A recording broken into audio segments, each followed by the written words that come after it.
breaking down everyday workplace issues and diagnosing the hidden sickness, not just the obvious symptom. Our hosts, James and Kobe. Did we lose a patient? No, that's just my lunch. Hey, thanks for joining us. I'm Kobe, he's James. So let's get started with a question. When should a small business prioritize HR and their workplace culture? This is a great question, but to really answer it well, I think first we need to dispel some of the traditional thinking from small business owners or entrepreneurs about people and culture in general. Because, well, for instance, it's been super popular lately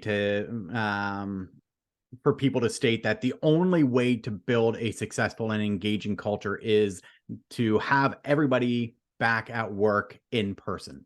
That is somehow your magic secret ingredient to how to create engagement. But what's really interesting is that Gallup actually just released their State of the Global Workplace for 2023, which has phenomenal data in it. And in North America, about 35% of those who are working remotely or in hybrid positions are engaged at work, actually highly motivated and enthusiastic about the work, versus 27% of those who are working full-time on site. So the data is actually showing us the complete opposite. And it might only be an 8% difference in the total population, but that actually represents that people are 23% more likely to be engaged if they have a remote or hybrid opportunity rather than being forced to work in the office on site full-time. So some of these, this is just one very commonly spouted traditional approach that I think we need to get rid of before we can really dive into when and why you need to invest in people and culture. And I think most people really understand that a shift needs to happen.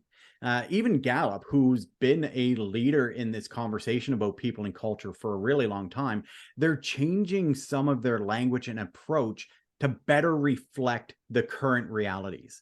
Like, for instance, they're trying to make the connection between connection of engagement and disengagement more relevant to the pain points that businesses are actually experiencing right now. So, for instance, in their data, they're aligning what they were calling disengagement with what the business community calls quiet quitting in an attempt to better make that connection and make the data speak more clearly to the pain points that businesses are experiencing, which I think is fantastic.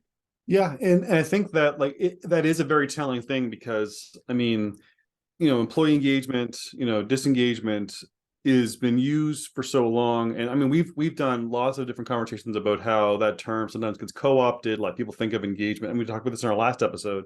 Sometimes people think of engagement as, the of actions of doing engagement when, it needs to be about kind of creating the environment that inspires engagement, right, and the motivation, enthusiasm. So it is, people are definitely do recognize this shift. And I kind of do like the the visual thinking of disengagement as quiet quitting, because I kind of like the term quiet quitting because it kind of has that it creates more of a visual understanding. Like, at least to me, like I envision it as people who kind of quit their jobs but show up every day. Right. Yeah, That's kind right. of Like it's the quiet quitting analogy. I mean, it's not a new phenomenon, even though it's a new term, but it is the idea that people are just going to show up. They're going to quietly just do the bare minimum to get by, which is disengagement, right? Like the use of that term, the alignment of those two, I think is a good thing. I'm not a huge fan of how they are reframing being actively disengaged because they call it loud quitting, which to me, loud quitting is, yeah, I know. I don't love it. It's an attempt, but quiet quitting being disengaged, loud quitting being like actively disengaged, I don't know. I'm not a big fan of, okay, so loud quitting. Yeah, like to me, that like, again, that invokes the image of like somebody like, burning bridges as they walk out the door. Like, Oh yeah. I get the, like, I get the movie Half Baked, really dating myself with my movie references here. Dave Chappelle movie, like, and the character Scarface quitting his job at the at the fast food place, walking out, like telling everybody off, saying he hates this person and swearing at everybody else, and then he's like, I'm out of here. I don't think we can quote the movie if we want to, unless we're going to put an explicit tag on our podcast. I don't think we'll actually quote it. But if you haven't seen the movie, it's incredibly cheesy and hilarious. Yes. And so thus ends our movie review segment of our podcast. But no, but like, to me, that's the vision I get of loud quitting, of people like actively telling people off as they walk with their box of stuff out the door. So I don't love that term, but I do think though that you're right. It is indicative of the fact that we need to start talking about this differently, because I kind of think these traditional mindsets, traditional thinking, is part of the problem when it comes to answering the question, when should a small business prioritize HR and workplace culture? Because a lot of the stumbling blocks, the barriers that we have to really addressing these issues sustainably and effectively in our workplace is these things that we often refer to as antiquated assumptions, right? The old school way that worked 30 years ago, that mindset ago, 8 years ago. Well, yeah, but like, but almost like we're popularized like kind of in the 90s, right? And are still the kind of law of the land in a lot of workplaces, and then not realizing that this shift happened, because and the shift was happening pre-COVID, but COVID put poured gasoline on the fire, and things that worked in 2019 don't work now. But workplaces and entrepreneurs themselves are slow to pick up on it. And I think that this is why, if we really want to answer the question for small business owners and leaders about when they should really prioritize HR and workplace culture, we need to make sure that they're thinking critically about how they understand people and culture to begin with. I think a great example, recently I had a really good conversation with a very experienced business coach, very knowledgeable, professional, good at his job. Like, this is I'm in no way disparaging the work that they do, because they are very good at what they do. But the mentality that, like, we were talking about this issue of, what challenges their clients are experiencing around people and culture. And the statement that I think stood out the most to me was when he made the contrast between an entrepreneurial culture and people and culture, and that somehow the idea has permeated that in order for your business to operate in an entrepreneurial culture, that means that you can't have good HR policies, because HR is just there to bring you down.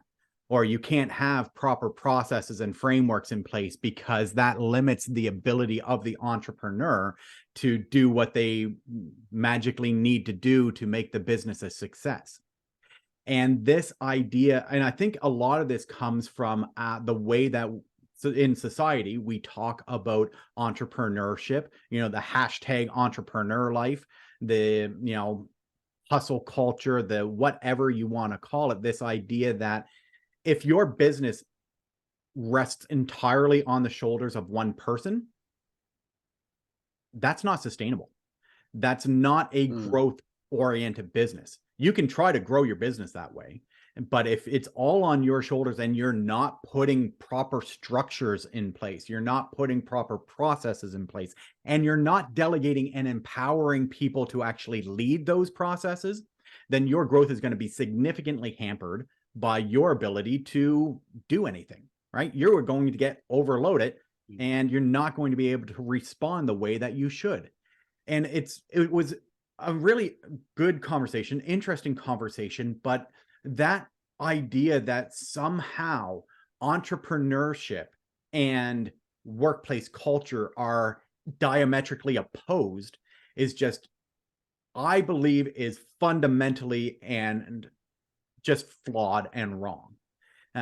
Because if you want to grow entrepreneurship, if you're trying to build a job for yourself, great, there's nothing wrong with that. If you're trying to build a business that exceeds what you can do, then you need to put the proper structures and frameworks in place that will allow you to grow. And the reality is that your people, if your business relies on people to drive profits, then you need to build those people structures. If you don't, you're not going to grow at the rate that you should and sustainably. Yeah, and I think that that may actually, that's okay. We're all used to it. I think that might be a little bit, yeah, I think that might be at the heart of where some of this traditional, these antiquated assumptions kind of come from. Is you're right. There is this expectation with entrepreneurial culture, entrepreneurial life, that it's very much about the founder, about the business owner, the entrepreneur themselves, and that they're responsible for everything, so they need to control everything, and by control they need to have a tight grip on the control. And this kind of goes back to when we talk about the fragile grip principle, and about having that harsh grip and holding on to things too tight, which ends up squeezing the life out of people. Because if the business is the entrepreneur, then it does really limit scalability. And it also kind of explains why, like, well, if they put policies in place to protect employee rights, well, then that's less control that I have as the owner.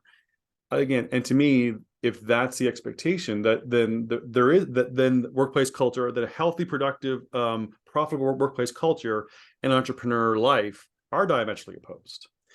Because if that's the kind of entrepreneur that you think you have to be, then I can see the logic, the flawed logic, but the logic behind it. But again, it's about playing. It's really about playing the long game, right? If you want, if you don't want to be responsible for every dollar made and every dollar, and the other people are going to be taking that off your plate, and you're going to be about growing the business by investing in the people who are the business, then this is maybe the shift that we need to really be looking at. Because when should a small business prioritize HR workplace culture? Well, I think if they want to scale beyond the business owner, the entrepreneur being the only rainmaker, being the only person that is empowered to do things, and they want to scale in size and scope and profits, then I think that they need to be, one, rethinking how they understand people and culture, and getting away from this diametrically opposed hustle culture and workplace culture. But they really need to be thinking about, if I want to scale and grow my business beyond what I can do myself, then I need to be prioritizing HR and workplace culture. But it's really important to also state that just because you are empowering others or you're delegating responsibility, you as the business owner still do have ultimate responsibility and control. You need to set up the processes that allow you to evaluate success, right?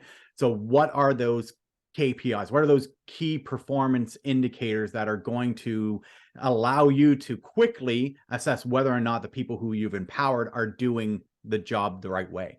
Those things still need to be put in place. You still, as the business owner, are ultimately, the buck stops with you.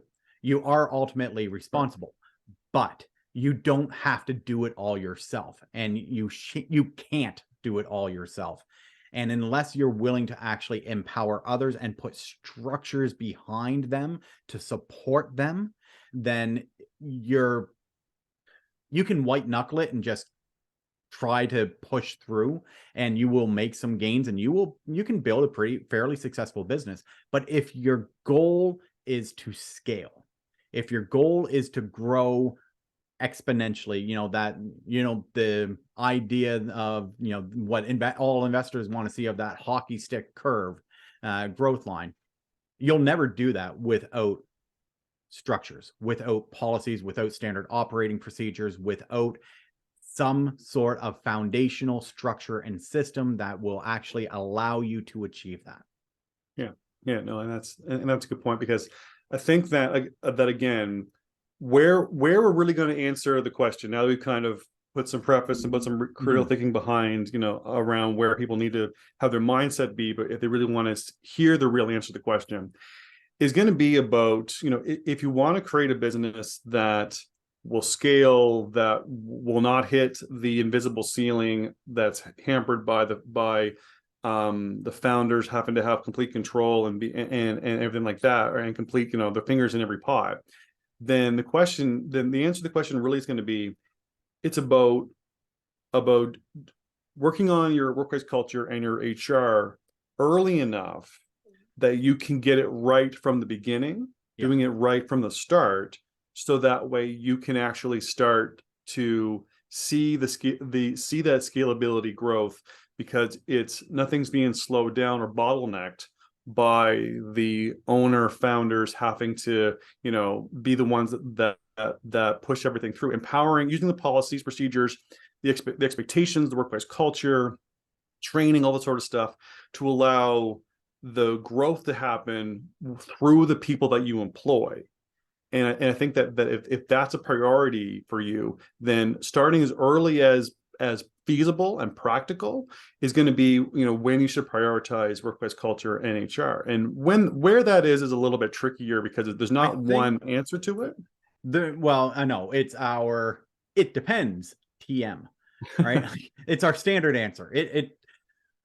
But I think it would be helpful to contrast two different conversations that I've had fairly recently. One is with a manufacturing company. We were talking about people and culture, because the work that we've heard from a lot of small and medium-sized manufacturers that they need more support. Like, HR is a big challenge in general. People and culture, they can't get to, because they don't even have a lot of the administrative support to handle the core HR functions. I was talking with a manufacturing company recently who, they're a fairly small business. They've got, around 27 to 30 employees. But they have just hired a full-time HR professional to not only to look at, yes, their administrative and structural pieces, make sure that they are meeting legal compliance. But, in our conversation, they also really wanted that person to take on a leadership role in developing the culture. They understood that it's going to be those processes that are going to get them to where they want to be over the next 2 years. They are taking a strategic approach of, do they need a full-time HR person for 30 employees? Probably not. But they're not planning to be 30 employees for the next several years. Their plan is to scale and grow. They're planning to actually add at least 30 to 40 in more positions over the next, 2 years. They want that growth. So they're putting the investment in place now to make that happen. Unfortunately, that's completely counter to another conversation that I had recently with a company, different industry, I won't say which, that they had just acquired, they had multiple sites already. They had just acquired a third site, and they were constructing a fourth site. They had the same type of goal in terms of doubling their the number of employees that they have, and their growth was really going to be driven through this acquisition model, because of the industry. That was a viable strategy for them. The problem was that they didn't have any of the structures in place currently. They understood the importance, but decided that what they wanted to focus on was not they wanted to get the administrative HR pieces handled, and then put all of their energy into continuing to acquire businesses, which unfortunately I have serious reservations about their long-term success, because I don't know if anybody listening has gone through a merger or acquisition, but it is messy. It is challenging, because you're taking an existing culture, an existing team, people who are used to working in a particular manner, and you're trying to integrate them into an entirely different way of doing things, right? Even if it's same industry, same city, same, a lot of similarities, the cultures, the way that things happen are going to be different. There's going to be conflict. There's going, like, you really need to have your ducks in a row before undergoing mergers and acquisitions, because wow, it is not easy. It is complex, and you have to be a really solid, have really solid change management practices to accomplish that well. They're going to have some good, they're going to make sure that their legal processes are in place, and that is important. But they haven't taken the time to build their people and culture strategy, and that makes me worry about their long-term success.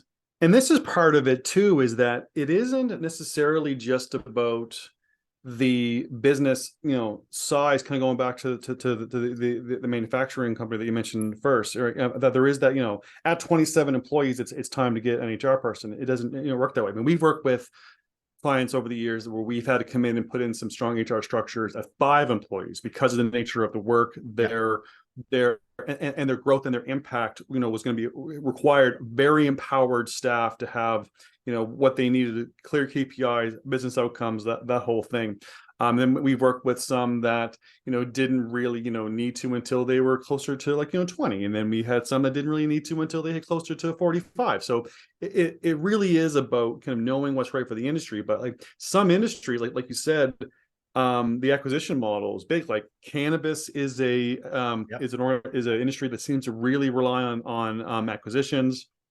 Trucking, the transportation sector, that's a big one. Huge. Yeah, so those types of companies should be really having like a powerhouse HR department, workplace culture, processes, procedures to make that, to make those investments fruitful and turning around to higher employee performance and outcomes early on to cover the costs of the acquisitions, right?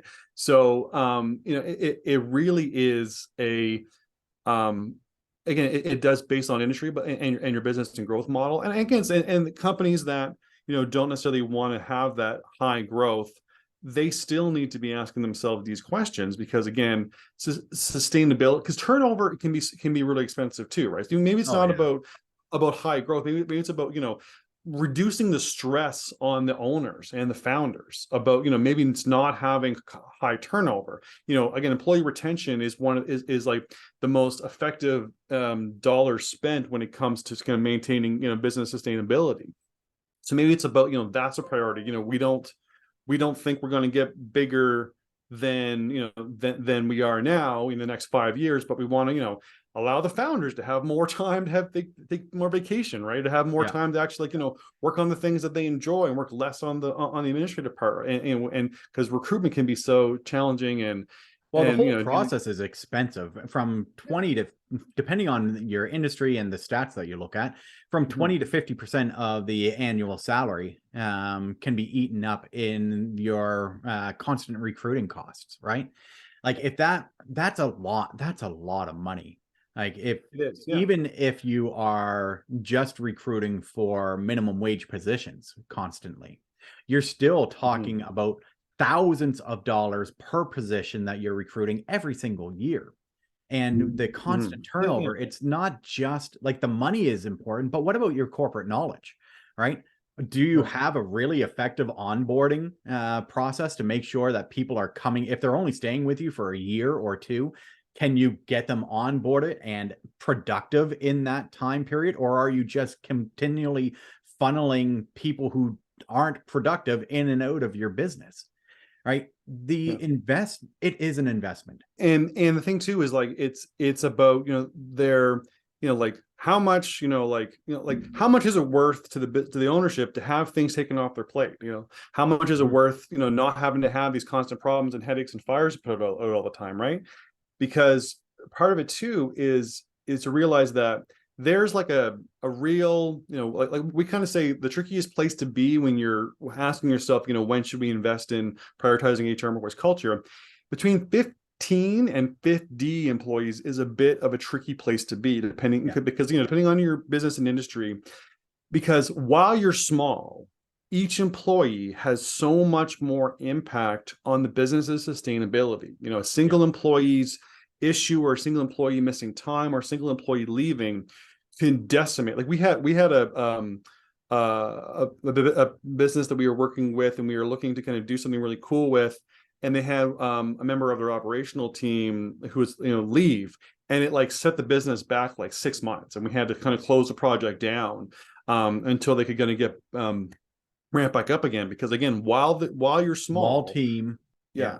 So while you're small, every employee has such a bigger footprint on the business's sustainability and profitability. So this is a really, really important question to ask when you're in that between 15 and 50 people, because, you know, a lot of it too is that when the founders and executives are taking on so much of the day-to-day people management, you know, HR responsibilities off the side of their desk, you know, then it, again, that impacts the ability's growth, because the founders and executives have to take so much more personal responsibility for dealing with a lot of these issues, especially when these processes and everything aren't in place and you're having to react to everything, because so much of stuff in the HR realm is reactive. And this is, you're absolutely right. At that stage, it tends to be, okay, who on our team has some capacity, and let's put the administrative HR piece on that person's plate. And yeah, that will keep, I mean, that's the reality for a lot of small businesses, that you kind of have to start that way, because cash flow is, well, cash is king, right? Cash flow is what's going to keep your business operational. And you're, you know, at that stage, it's unlikely that you can afford to bring in a full-time HR person to, you know, handle all that for you.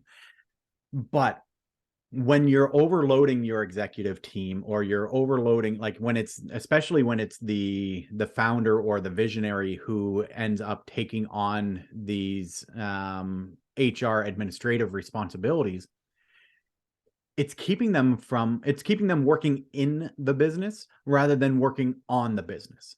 And that position, that visionary position, that leadership, executive, CEO, founder, whatever you want to call it, position, needs to be the one who is working on the business, on building the business, on growing the business, setting the vision, setting the strategies, pursuing opportunities, developing collaborations. Right? That's how you're going to grow and scale.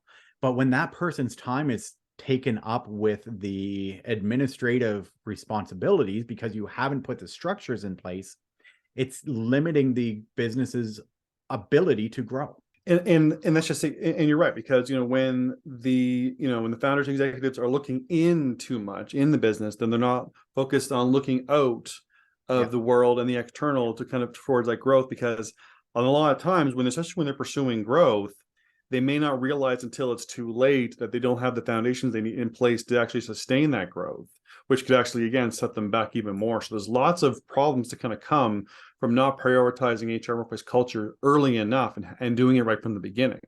Yeah. So I think one thing that we've talked about before, with a lot of these types of common mistakes that kind of happen is we actually kind of like, you know, we kind of categorize different types of businesses into different kind of, situations, because we see this kind of happen pretty commonly, both with, clients that we're kind of onboarding, and just even kind of in the conversations that we have with kind of we work a lot and build a lot of partnerships and connections with other HR consultants, other fractional consultants, and stuff like that. Because one of the things I think I kind of want to explain those and share those with people, because they're illuminating. But one thing I think that maybe to kind of put in a bit of an answer to the question is the common idea is that there's two ways to deal with, prioritizing HR and workplace culture in small business, and that's the founders handle it up the side of their desk, or it's they hire a full-time HR person.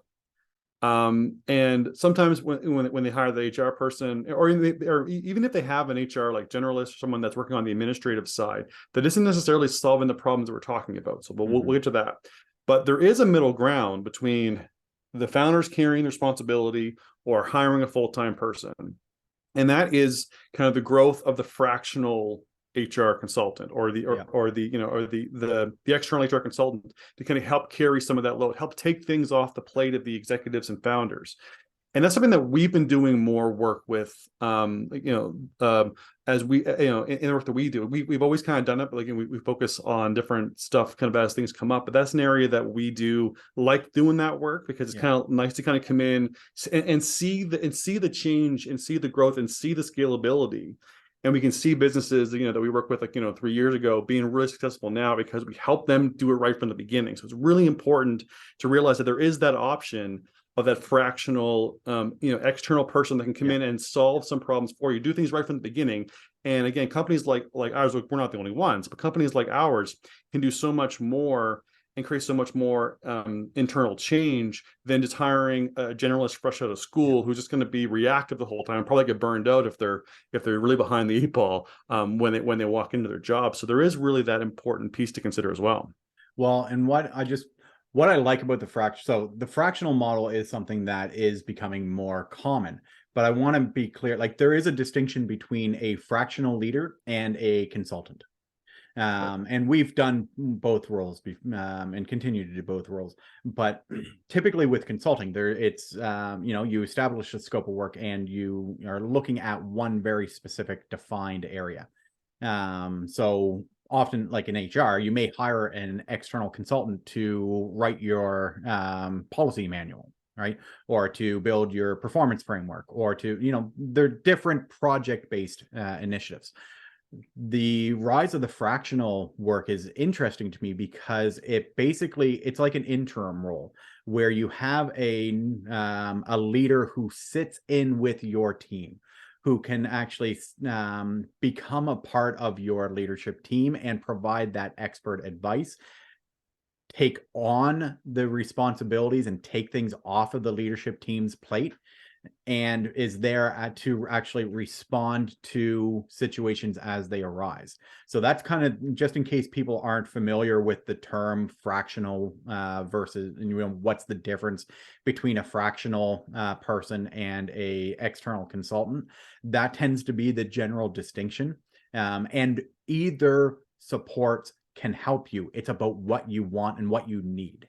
Yeah, and you're right. And a lot of companies do need different things, especially we talk about that tricky place between 15 and 50 employees is a good example. So, I think I want to share kind of some of the like business types that we've talked about before, because I just really find I find them very helpful, and I think people will as well.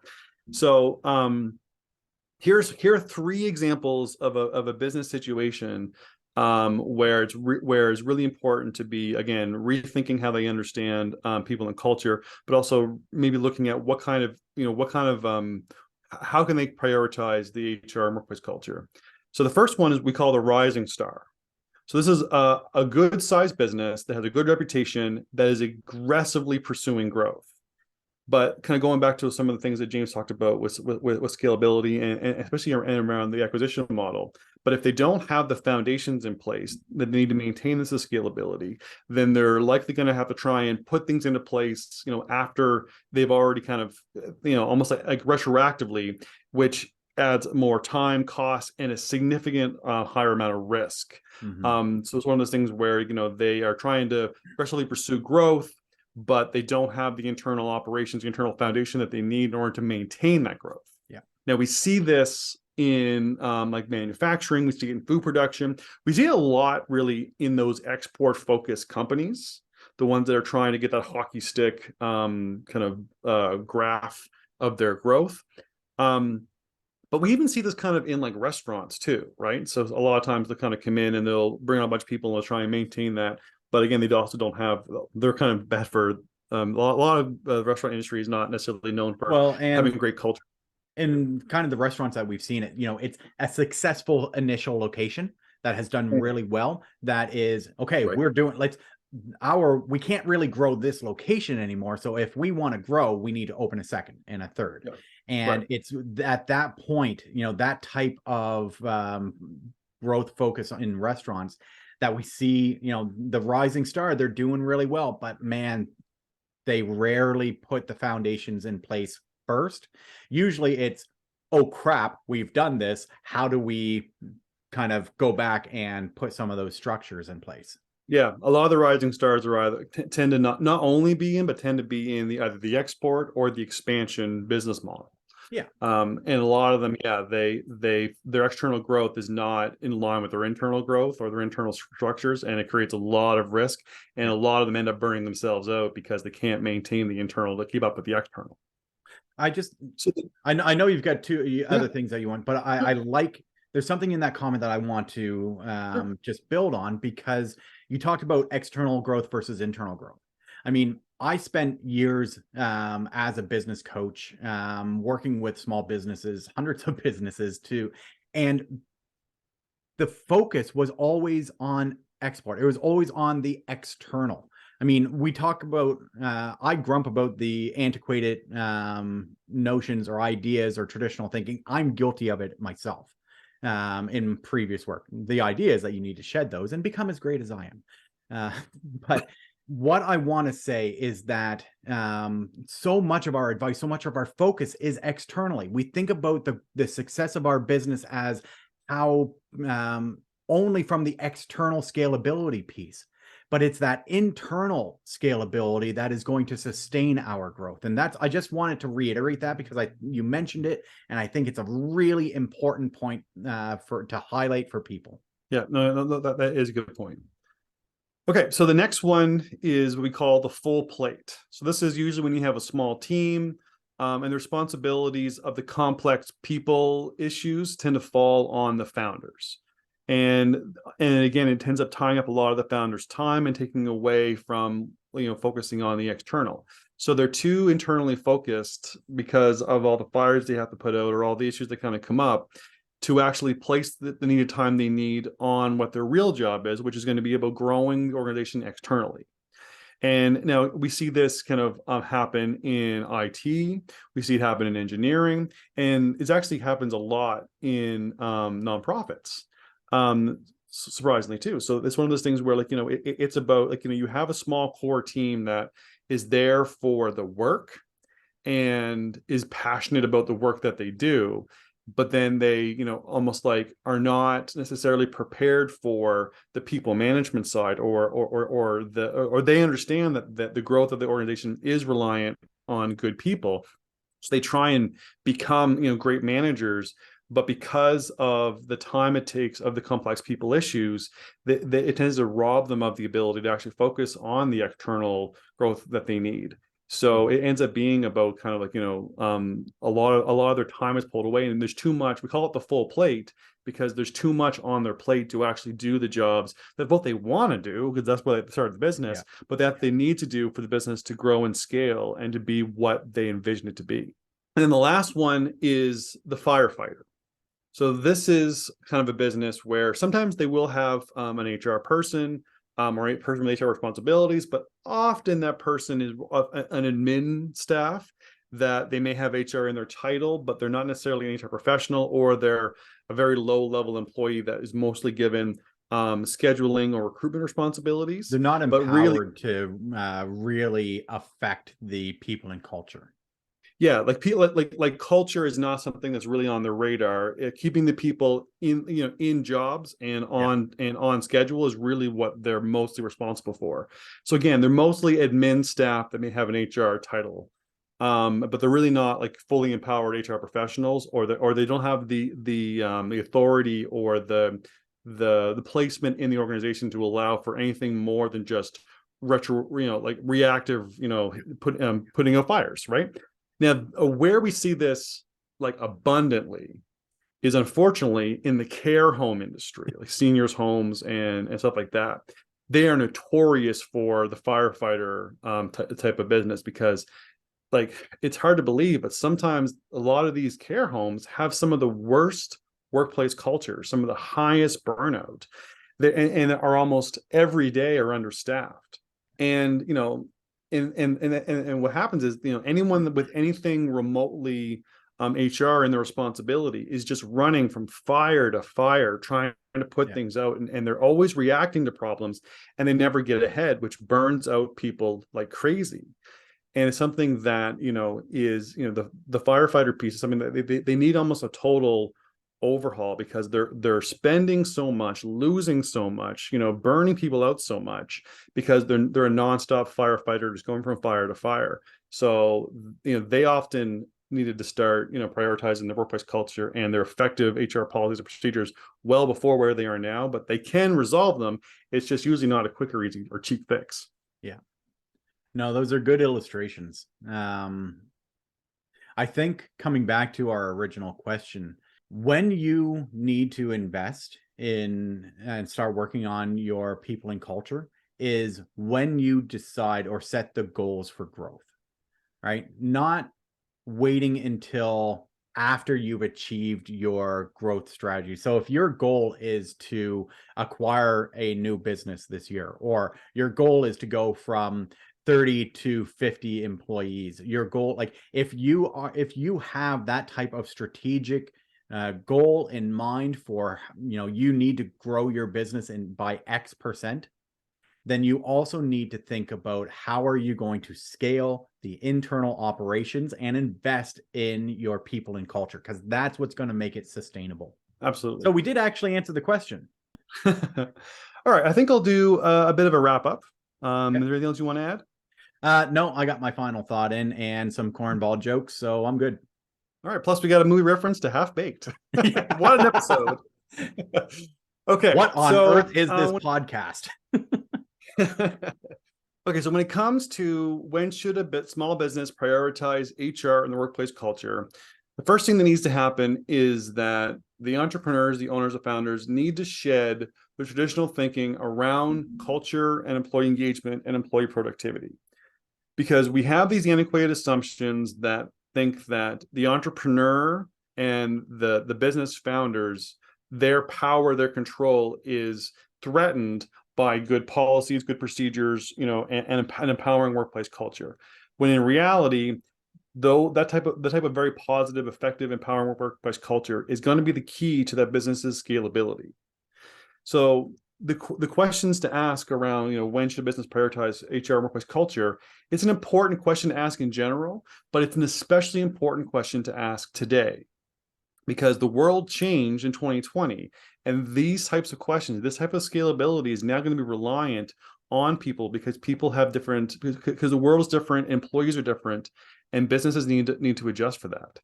If we want to scale our business and we want to actually have the growth that we expect, or even the peace of mind we want, we have to do things right from the beginning.